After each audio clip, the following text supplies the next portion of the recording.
Hello friends, നമസ്കാരം. നമ്മുടെ ചാനലിലേക്ക് എല്ലാ കൂട്ടുകാർക്കും വീണ്ടും സ്വാഗതം. ഞാൻ ഗുഡ്സൺ കട്ടപ്പന. എന്നോട് കമൻറ്റ് ബോക്സിൽ നമ്മുടെ സബ്സ്ക്രൈബേഴ്സിൽ ഒരുപാട് പേര് കമൻറ്റ് ബോക്സിൽ ചോദിച്ച ഒരു ചോദ്യമാണ്, മഴക്കാലത്തൊരു വാഹനം നമ്മൾ ഉപയോഗിക്കുന്ന സമയത്ത് വാഹനത്തിൻ്റെ ഉള്ളിൽ മിസ്റ്റ് കയറും. മിസ്റ്റ് കയറുന്ന സമയത്ത് AC ഉപയോഗിക്കാതെ തന്നെ ഫ്രണ്ട് വിൻഷീൽഡിൽ ഉണ്ടാകുന്ന മിസ്റ്റിനെ നമുക്ക് ഒഴിവാക്കാനായിട്ട് എന്തെങ്കിലും ഒരു മാർഗമുണ്ടോ, അതിനെന്തെങ്കിലും ഒരു ട്രിക്ക് ഉണ്ടോ എന്ന് ചോദിച്ചു. പ്രത്യേകിച്ച് AC ഉപയോഗിക്കാത്ത അല്ലെങ്കിൽ AC ഇല്ലാത്ത വാഹനങ്ങളിൽ നമുക്ക് ഈ ഒരു സിമ്പിൾ ട്രിക്ക് പ്രയോഗിച്ചു കഴിഞ്ഞാൽ വാഹനത്തിൻ്റെ ഉള്ളിൽ മഴക്കാലങ്ങളിൽ അല്ലെങ്കിൽ തണുപ്പുള്ള സമയത്ത് മിസ്റ്റ് കയറാതിരിക്കും. അപ്പോൾ ഈ മിസ്റ്റ് ഉണ്ടാകുന്നതിന് ഏറ്റവും പ്രധാനപ്പെട്ട ഒരു കാരണം എന്ന് പറയുന്നത് നമ്മളുടെ വാഹനത്തിൻ്റെ ഉള്ളിലുള്ള ടെമ്പറേച്ചറും വെളിയിലുള്ള ടെമ്പറേച്ചറിൻ്റെയും വ്യതിയാനം കൊണ്ടാണ് വാഹനത്തിൻ്റെ ഉള്ളിൽ മിസ്റ്റ് കയറുന്നത്. അപ്പോൾ ഈ മിസ്റ്റ് നമുക്ക് വിൻഷീൽഡിൽ കയറാതിരിക്കാനായിട്ട് ഒരു സിമ്പിൾ ട്രിക്ക് നിങ്ങൾക്ക് വാഹനത്തിൽ ചെയ്യാനായിട്ട് കഴിയും. ഞാനത് നിങ്ങളെ ഒന്ന് കാണിച്ചു തരാം. ഇതിനു വേണ്ടി നിങ്ങൾ ചെയ്യേണ്ടത്, ഇത്തരത്തിൽ ഒരു ബോട്ടിൽ വെള്ളം വേണ്ട, കുറച്ച് വെള്ളം മതി. കുറച്ച് വെള്ളം എടുക്കുക. അതിനുശേഷം നിങ്ങൾ ചെയ്യേണ്ടത് ഒരു ഷാമ്പു, അതായത് നമുക്ക് ഈ 1 രൂപയ്ക്കോ 2 രൂപയ്ക്കോ ഒക്കെ മേടിക്കാൻ അല്ലെങ്കിൽ 3 രൂപയ്ക്കൊക്കെ മേടിക്കാൻ കിട്ടുന്ന ഇത്തരത്തിലുള്ള ഒരു ഷാമ്പുവും കൂടെ നിങ്ങൾ മേടിക്കുക. ഇവിടെ നിങ്ങൾ പ്രധാനമായിട്ട് ശ്രദ്ധിക്കേണ്ട ഒരു കാര്യം, ഒരുപാട് മണമുള്ള ഷാമ്പു ഒന്നും മേടിക്കരുത്. കാരണം നമ്മൾ ഇവിടെ ചെയ്യുന്നത് ഈ ഷാമ്പു വിൻഷീൽഡിലേക്ക് ഒരു പ്രത്യേക രീതിയിൽ അപ്ലൈ ചെയ്ത് കൊടുക്കുകയാണ്.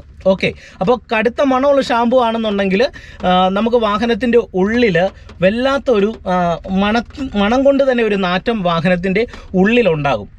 അപ്പോൾ ലൈറ്റായിട്ട് നല്ല മണം കിട്ടുന്ന ഷാമ്പുകൾ നിങ്ങൾ ഇതിനു വേണ്ടി ഉപയോഗിക്കുക. ഇനി ഇവിടെ ഷാമ്പു അപ്ലൈ ചെയ്യുമ്പോൾ ശ്രദ്ധിക്കേണ്ട ചില കാര്യങ്ങൾ ഞാൻ പറഞ്ഞുതരാം. അതിന് നിങ്ങൾ ഇത്തരത്തിൽ ഷാമ്പു എടുത്തതിന് ശേഷം ഇത് പൊട്ടിക്കുക. കുറച്ച് ഷാമ്പു നിങ്ങൾ എന്ത് ചെയ്യണം, നിങ്ങളുടെ കൈയുടെ വെള്ളയിലേക്ക് ഇതുപോലെ എടുക്കുക. നിങ്ങൾ നോക്കുക, കൈയുടെ വെള്ളയിലേക്ക് ഞാനിതേ കുറച്ച് ഷാമ്പു എടുക്കുന്നു. ഓക്കെ, എന്നിട്ട് നിങ്ങൾ ചെയ്യേണ്ടത് ഇത് വെള്ളവുമായിട്ട് മിക്സ് ചെയ്യുക. മിക്സ് ചെയ്യുന്ന സമയത്ത് ഒരുപാട് വെള്ളം ഒഴിക്കരുത്, വെള്ളം കൂടാനും പാടില്ല, തീർത്ത് വെള്ളം കുറയാനും പാടില്ല. ആ ഒരു അളവിൽ നിങ്ങളിത് മിക്സ് ചെയ്യും. നിങ്ങൾ നോക്കുക, ഞാനിത് ശകലം വെള്ളം ഒഴിച്ചു കൊടുക്കുന്നു. ഓക്കെ, എന്നിട്ട് എന്ത് ചെയ്യുന്നു, നമ്മളിത് മിക്സ് ചെയ്യുകയാണ്. നിങ്ങൾ നോക്കുക, നല്ല രീതിയിൽ മിക്സ് ചെയ്യുക. നല്ല പതയാകുന്ന രീതിയിൽ നിങ്ങൾ കയ്യിൽ തന്നെ ഇത് മിക്സ് ചെയ്യുന്നത് ഒരു തരത്തിലുള്ള പ്രോബ്ലവും ഇല്ല. ഇതിന് ശേഷം നിങ്ങൾ ചെയ്യേണ്ടത്, ഇത് മെല്ലെ നിങ്ങളുടെ ഗ്ലാസ് ഏരിയയിലേക്ക് അപ്ലൈ ചെയ്ത് കൊടുക്കുക. ഇതുപോലെ നിങ്ങൾ നോക്കുക, ഇതുപോലെ നമ്മൾ പ്രോപ്പറായിട്ട് അപ്ലൈ ചെയ്ത് കൊടുക്കുക. ഓക്കെ, ഇനി നിങ്ങൾക്കിത് ശകലം കൂടെ വേണമെന്നുണ്ടെങ്കിൽ കുറച്ച് ഷാമ്പു കൂടെ നിങ്ങൾ ഇതുപോലെ എടുക്കുക. ഓക്കെ, കുറച്ച് ഷാമ്പു എടുക്കുന്നു, എന്നിട്ട് കുറച്ച് വെള്ളം കൂടെ നമ്മൾ വീണ്ടും മിക്സ് ചെയ്യുന്നു. മിക്സ് ചെയ്തിട്ട് നമ്മളിത് ഗ്ലാസ് ഏരിയയിൽ ബാക്കി ഏരിയയിലും കൂടെ ഇത് നമ്മളിതുപോലെ ചേർത്ത് പിടിപ്പിക്കുന്നു. നിങ്ങൾ നോക്കിക്കേ, ഇപ്പം അത്യാവശ്യം എല്ലാ ഏരിയയിലും ഈ എൻ്റെ ഏരിയയിലൊക്കെ നമ്മൾ നന്നായിട്ട് തേച്ച് പിടിപ്പിക്കുക. ഓക്കെ, ഇനി നിങ്ങൾ ചെയ്യേണ്ടത്, നിങ്ങൾക്കൊരു ന്യൂസ് പേപ്പർ കിട്ടുമല്ലോ, നിങ്ങൾ ജസ്റ്റ് ന്യൂസ് പേപ്പർ ഉപയോഗിച്ചുകൊണ്ട് ഈ വിൻഷീൽഡ് ഒന്ന് ചെറുതായിട്ട് ക്ലീൻ ചെയ്യാനായിട്ട് ശ്രമിക്കുക. അപ്പം നമ്മൾ കനത്തിൽ ക്ലീൻ ചെയ്യരുത്, ചെറുതായിട്ട് ക്ലീൻ ചെയ്യുക.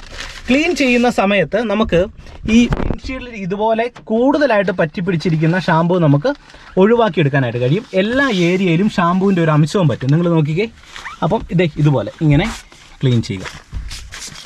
ഓക്കെ, കണ്ടോ, അപ്പോൾ എല്ലാ ഏരിയയിലേക്ക് നമുക്ക് ഈ ഷാമ്പുവിൻ്റെ അംശം ഇപ്പോൾ പറ്റിയിട്ടുണ്ട്. ഓക്കെ, എന്നിട്ട് നിങ്ങൾ ഒരു 2 മിനിറ്റ് കഴിയുമ്പോൾ എന്ത് ചെയ്യണം, നിങ്ങൾ ഈ കൈ ഒന്ന് എടുത്ത് മാറ്റുക. 2 മിനിറ്റ് കഴിയുമ്പോൾ ഓട്ടോമാറ്റിക്കായിട്ട് നമ്മളുടെ ഫ്രണ്ട് വിൻഷീൽഡിൽ ഈ ഷാമ്പുവിൻ്റെ അംശം പറ്റിയിട്ടുണ്ടാവും. നിങ്ങൾ നോക്കി, ഇപ്പോൾ ശരിക്കും പറഞ്ഞാൽ ഈ വിൻഷീൽഡിൽ ഷാമ്പുവിൻ്റെ അംശമുണ്ട്. എന്നാൽ നിങ്ങൾ മനസ്സിലാക്കേണ്ട ഒരു കാര്യം ഞാൻ നിങ്ങളെ കാണിച്ചു തരാം. ഇപ്പം വണ്ടി ഞാൻ ജസ്റ്റ് ഒന്ന് സ്റ്റാർട്ട് ചെയ്യുകയാണ്. ഓക്കെ, സ്റ്റാർട്ട് ചെയ്തിട്ട് ഞാനിതേ ഈ വൈപ്പർ ഇടുന്നു. നിങ്ങൾ നോക്കിയേ, ഫ്രണ്ട് വിൻഷീൽഡ് നല്ല രീതിയിൽ ക്ലീൻ ആയിട്ടുണ്ട്, അകമൊക്കെ ക്ലീൻ ആയിട്ടുണ്ട്. എന്നാൽ ഇവിടെ ഇപ്പോൾ ഷാമ്പുവിൻ്റെ അംശമുണ്ട് ഈ ഗ്ലാസ്സിൽ. അതുകൊണ്ട് തന്നെയുള്ള ഒരു ഗുണമെന്ന് പറയുന്നത്, നമുക്ക് വാഹനത്തിൽ ഉണ്ടാകുന്ന മിസ്റ്റ് ഈ ഒരു ഗ്ലാസ് ഏരിയയിലേക്ക് പറ്റിപ്പിടിക്കത്തില്ല. ഇപ്പോൾ ഷാമ്പുവിൻ്റെ അംശം നിങ്ങളെ ഞാൻ ജസ്റ്റ് ഒന്ന് കാണിച്ചു തരാം. അതിന് നിങ്ങൾ നോക്കുക, ഞാൻ ഈ വെള്ളം കൂട്ടി മുക്കിയിട്ട് ഇതിൻ്റെ ഒരു വിരൽ വെള്ളം കൂട്ടി മുക്കിയിട്ട് ഞാനിത് ഇവിടെ തേച്ച് നോക്കുകയാണ്. നിങ്ങൾ നോക്കിയേ, ഇത് കണ്ടോ, ഷാമ്പുവിൻ്റെ അംശം കണ്ടോ. അപ്പോൾ ഈ അംശം എപ്പോഴും ഈ ഗ്ലാസ് ഏരിയയിൽ ഇങ്ങനെ തങ്ങി നിൽക്കും. ഇപ്പോൾ ഇത് ഇച്ചിരി കഴിയുമ്പോൾ അങ്ങ് ഉണങ്ങിപ്പോവും. ഉണങ്ങിപ്പോയാലും നമ്മളുടെ വാഹനത്തിൻ്റെ ഫ്രണ്ട് വിൻഷീൽഡ് ക്ലീൻ ആയിരിക്കും. നിങ്ങൾ നോക്കുക, ക്ലീൻ ആയിട്ടല്ലേ ഇരിക്കുന്നത്. ഇനി ക്ലീൻ ആയില്ലെങ്കിൽ നിങ്ങൾ ചെയ്യേണ്ടത്, ഒരു ന്യൂസ് പേപ്പർ എടുത്ത് ആ ന്യൂസ് പേപ്പറിനകത്തോട്ട് കുറച്ച് വെള്ളം കൂടെ ഒഴിച്ചിട്ട് ഇത് ചെറുതായിട്ട് ലൈറ്റായിട്ട് വീണ്ടും ക്ലീൻ ചെയ്യുക. അപ്പോൾ നിങ്ങളുടെ ഗ്ലാസ് നന്നായിട്ട് അങ്ങ് തെളിഞ്ഞോളും. തെളിഞ്ഞാലും ചെറിയൊരു അംശം ഇതുപോലെ ഷാമ്പു ഉണ്ടായിരിക്കും.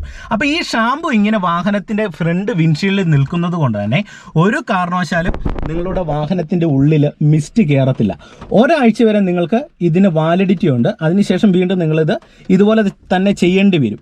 എന്നാൽ ഒരാഴ്ച നിങ്ങൾക്ക് വാഹനം ഉപയോഗിക്കുന്ന സമയത്ത് രാത്രികാലങ്ങളിലൊക്കെ ഡ്രൈവ് ചെയ്യുന്ന സമയത്ത് മിസ്റ്റിൻ്റെ ഒരു ബുദ്ധിമുട്ട് നിങ്ങൾക്ക് ഒരു കാരണവശാലും വാഹനത്തിൻ്റെ ഉള്ളിൽ ഉണ്ടാകത്തില്ല. നന്നായിട്ട് തന്നെ നിങ്ങൾക്ക് വാഹനം ഡ്രൈവ് ചെയ്യാനായിട്ട് കഴിയുന്നതാണ്. അപ്പോൾ ഇത് നിങ്ങളൊന്ന് പരീക്ഷിച്ച് നോക്കുക. ഇനി ഇവിടെ ശ്രദ്ധിക്കേണ്ട ഒരു കാര്യം ഞാൻ പറഞ്ഞുതരാം. കനത്തിൽ ഇതിനകത്തോട്ട് കൂടുതൽ കനത്തിൽ അപ്ലൈ ചെയ്യരുത്. അപ്ലൈ ചെയ്ത് കഴിഞ്ഞാൽ നമ്മൾ കൂടുതലായിട്ട് ന്യൂസ് പേപ്പർ ഉപയോഗിച്ച് ഇത് ക്ലീൻ ചെയ്യണം. ഷാമ്പൂവിൻ്റെ അംശം പൂർണ്ണമായിട്ട് പോയി കഴിഞ്ഞാൽ ഇതിന് ഗുണം ഉണ്ടാകത്തില്ല. ഇതുപോലെ ഷാമ്പൂവിൻ്റെ അംശം ഗ്ലാസ്സിൽ ഉണ്ടാകുന്ന രീതിയിൽ വേണം നിങ്ങൾ അതിനെ കൈകാര്യം ചെയ്യാനായിട്ട്. ഇനി അടുത്തൊരു കാര്യമെന്ന് പറയുന്നത്, നിങ്ങൾ ഈ ഞാൻ പറഞ്ഞതുപോലെ തന്നെ ഒരുപാട് മണമുള്ള ഷാമ്പൂ ഒന്നും മേടിക്കരുത്. ലൈറ്റായിട്ട് നമുക്കൊരു സ്മെല്ലൊക്കെ ഉള്ള ഒരു മണമുള്ള ഒരു ഷാമ്പൂ ആണെന്നുണ്ടെങ്കിൽ പ്രോബ്ലം ഇല്ല, അത് മേടിച്ച് ഇതിനകത്ത് അപ്ലൈ ചെയ്യുക. അപ്പോൾ നമുക്ക് മറ്റൊരു ആരോഗ്യ പ്രശ്നങ്ങളൊന്നും വാഹനം ഉപയോഗിക്കുന്ന സമയത്ത് ഉണ്ടാകത്തില്ല. അപ്പോൾ ഈ ഒരു സിമ്പിൾ ട്രിക്ക് ഒന്ന് പരീക്ഷിച്ച് നോക്കുക. ഗുണകരമായെന്ന് തോന്നിയാൽ കമൻറ്റ് ബോക്സിൽ എഴുതിയിടുക. ചാനൽ ഇതുവരെയും സബ്സ്ക്രൈബ് ചെയ്തിട്ടില്ലെങ്കിൽ ഒന്ന് സബ്സ്ക്രൈബ് ചെയ്തിട്ടേക്കുക. ഇത്തരത്തിലുള്ള അറിവുകൾ നിങ്ങൾക്ക് തീർച്ചയായിട്ടും ലഭിക്കും. ഒപ്പം ഇതുപോലെ നിങ്ങൾക്ക് AC ഇല്ലാത്ത വാഹനമാണ് നിങ്ങൾ ഉപയോഗിക്കുന്നതെങ്കിൽ തീർച്ചയായിട്ടും നിങ്ങൾക്ക് ഇതുപോലെ അപ്ലൈ ചെയ്യാം. അങ്ങനെ വാഹനമുള്ള കൂട്ടുകാരുണ്ടെങ്കിൽ ഈ വീഡിയോ അവർക്കൊക്കെ ഒന്ന് ഷെയർ ചെയ്ത് കൊടുക്കുക. ഞാൻ പ്രത്യേകിച്ച് ഡ്രൈവിംഗ് പഠിപ്പിക്കുന്ന സമയത്ത് മഴയുള്ള സമയത്ത് ഈ ഒരു കാര്യം ചെയ്യാറുണ്ട്. കാരണം പെട്ടെന്ന് വാഹനത്തിൻ്റെ ഉള്ളിൽ മിസ്റ്റ് കയറും. എൻ്റെ ഈ ഒരു വണ്ടി എന്ന് പറയുന്നത് ഡ്രൈവിംഗ് സ്കൂളിൻ്റെ വണ്ടിയാണ്. അപ്പം നമുക്ക് നിലവിൽ AC-ക്ക് ചെറിയൊരു കംപ്ലയിൻറ്റ് ഈ വാഹനത്തിനുണ്ട്. പഴയ മോഡലൊരു വണ്ടിയാണ്. അപ്പം മിസ്റ്റ് കയറാതിരിക്കാനായിട്ട് ഞാൻ പ്രയോഗിക്കുന്ന ഒരു ട്രിക്കാണ്. അതാണ് ഞാൻ നിങ്ങളെ ഒന്ന് കാണിച്ചു തന്നത്. അപ്പോൾ ഇതൊന്ന് പരീക്ഷിച്ച് നോക്കുക. ഗുണമായെന്ന് തോന്നിയാൽ എല്ലാവർക്കും ഒന്ന് ഷെയർ ചെയ്ത് നൽകുക. വീണ്ടും നമുക്ക് മറ്റൊരു അറിവുമായിട്ട് വീണ്ടും അടുത്തൊരു ദിവസം കാണാം. എല്ലാവർക്കും വീണ്ടും നല്ലൊരു ദിവസം ആശംസിച്ചുകൊണ്ട് ഇന്നത്തെ വീഡിയോ നിർത്തുന്നു. നന്ദി, നമസ്കാരം.